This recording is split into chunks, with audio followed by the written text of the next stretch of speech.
Assalamualaikum warahmatullahi wabarakatuh. The Honorable Ma'am Sumarni as the lecturer for the Techniques in TEFL course. My name is Febianka Epifania and my partner is Tyari Octalia. Through this video, we will briefly answer questions to discuss chapter 12 and 13. So, alright, we will start with the question that Thierry has prepared from chapter 12. And the topic is technology in language learning and teaching. So, Thierry, All for right, the for first question. the for the chapter 12, it's about technology in language learning and teaching. And for the question that I give to the Fabianka, the first question is, what is the relationship or correlation between call and mall? Okay, thank you. Based on some the material I read and obtained in chapter 12, I can conclude that the relationship between call and mall is one of progression and adoption, with mall representing a more mobile and versatile form of technology assisted language learning that builds upon the foundation laid by call. But approaches aim to enhance language learning through technology, but mall does so in a way that aligns with the mobile centric nature of modern life. All right, thank you. Yeah. And for the second questions, technology give us the opportunity to interact with others in online, right? And of course, this has both a positive and negative impact. And one of the negative impact is fraud and spread of personal data. And my question is, how do you think we can prevent the negative impact of online social networking or social media? Okay, thank you. So, based on my experience, the first thing first, we must promote digital literacy and educate users about online risks that including fraud and data privacy. So, encourage user to critically evaluate the information they encounter online, especially on social media like Instagram, Twitter, or TikTok. So, second, I think that we must educate user, especially younger ones, about the online financial transactions and how to identify potential financial scams. We must be careful and good at finding trusted places to shop. For the next, I think that uh, encourage users not to share sensitive personal information such as social security numbers that are financial details on social media. So we must be aware of phishing attempts to unknown sources because I have experience and was exposed recently that there was no proper education, I think. So I got phishing. The last one, I think social media platforms should have efficient reporting mechanism for users to report fraud, harassment, or other harmful content, so that prompt users to block and report suspicious or malicious accounts. That's all. I think. All right, Thank you. thank you for the answer. And for the next question, or the third question is, how can social networking help us in the learning and teaching process? Okay. I think that first thing is collaborative learning. So social networking provide platforms that have opportunities for students to collaborate with peers like this. I think that we can provide this collaborative learning with social networking for discussions, share researches, and work on collaborative projects.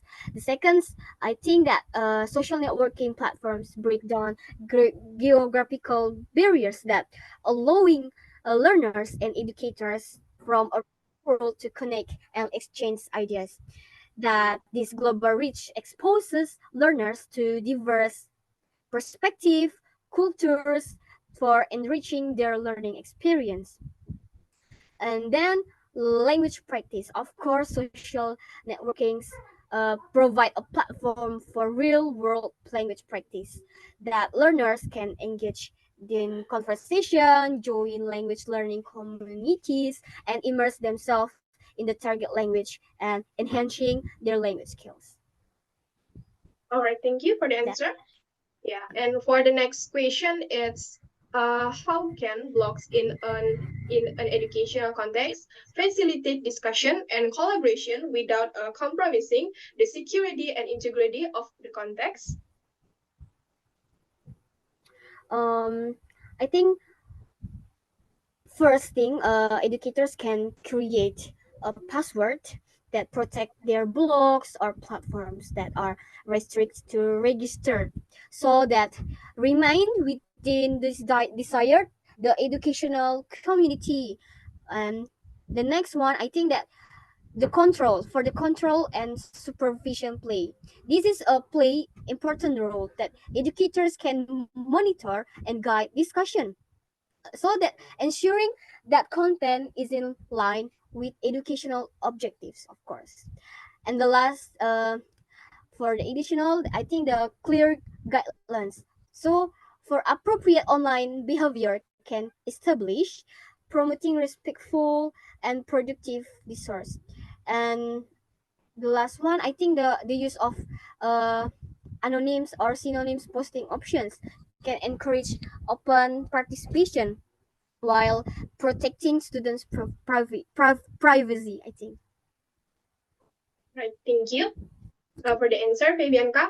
And for the next Yeah. question, it's what is the impact of using podcasts and video clips in the classroom on students' engagement and concept understanding? Okay, thank you. I think it's very good questions.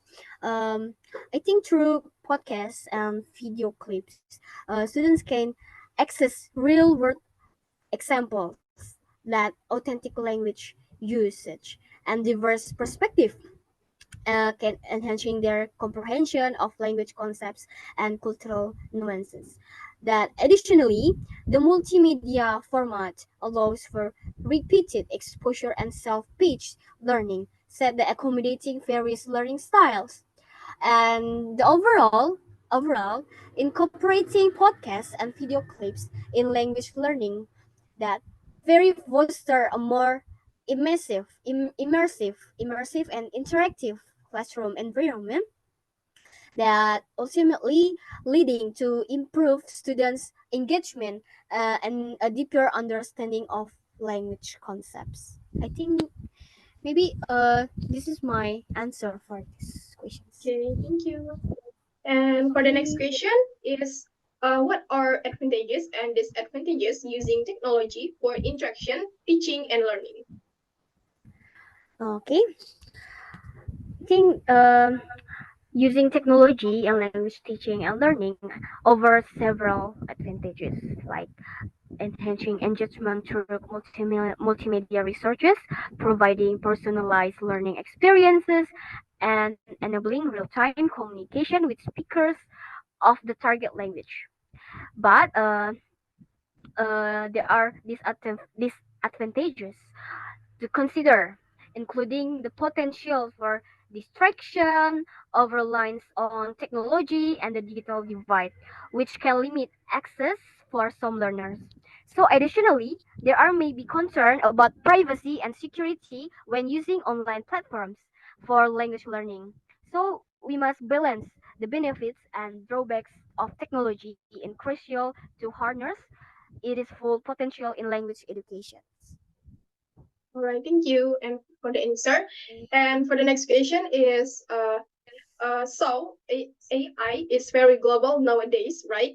Now, in the context Yeah. of access to authentic linguistic data and the use of either online dictionary and grammar checker, with this, students will rely on AI because it is practical and fast. So my question is, how do you think we can overcome this? Okay. AI or artificial intelligence tools like online dictionaries and grammar checker in language learnings. I think educators should promote a balanced approach. that while these tools offer practicality and speed in accessing authentic linguistics data, but it's crucial to emphasize their limitations. Encouraging students to develop critical thinking skills is essential, that teaching them to discern when to use AI tools and when to rely in their own language skills. Additionally, educators or teachers can design learning activities that require students to engage with language in more creative and context-rich ways, such as group discussion, debates, and essay writing. I think it's, for example, where AI tools may not be as effective, like when we peers, when we discussion with group, debates, or others. Ultimately, fostering a holistic approach that combines the benefits of AI with traditional language learning methods can help students strike a balance between practicality and language proficiency. I think that's all. Thank you for the answer. And for the next question, it's the first principle for you for using technology in language teaching is the boundary between learning and playing is blurring. What is the principle means?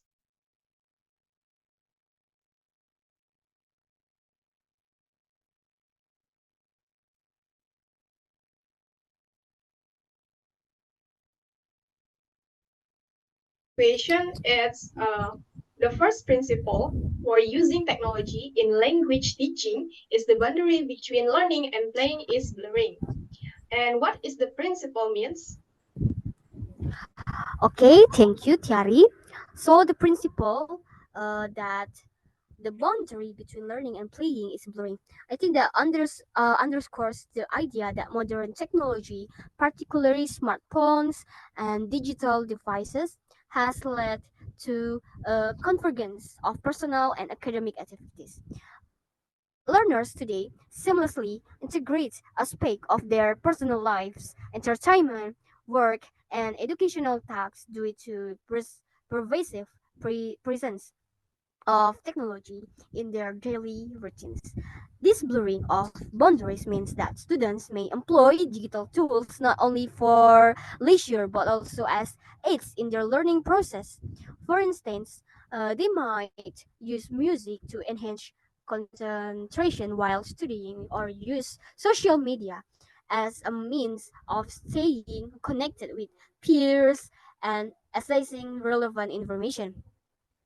So, this principle emphasizes the need for educators to recognize and harness this integration, leveraging technology as a tool that can enhance learning experiences by aligning them with students' natural inclinations towards technology mediated multitasking and engagement. Maybe that's all my answer. All right, thank you for the question. And for the next, Yes. thank you for the answer. And for the next question is, what are differences between mall and call? Okay. So I got four points for the differences between call and mall. The first is technology platforms.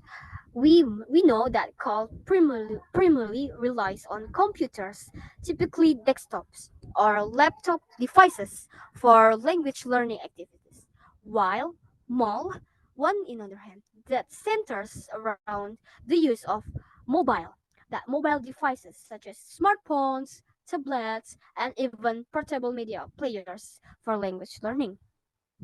So the second point, that's portability and accessibility. So call often requires learners to be at fixed location with access to a computer, limiting the mobility. While mall leverages the ubiquity of mobile devices that allowing learners to engage in language learning activities virtually anywhere and anytime due to portability and accessibility of mobile devices.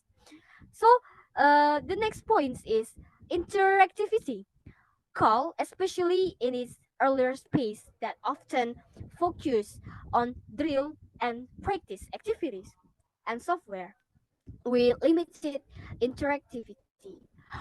While MAL, particularly in the era of Web 2.0 and mobile apps development, emphasize interactive and collaborative learning through tools like social media, language learning application, and communication application. So for the last point that I can content, that is content creation and consumption. Call typically involves consuming content designed by educators or language learning software developers, while MAL encourages content creation by learners themselves, as mobile devices often come equipped with multimedia capabilities like cameras and other tools that facilitate user generated content.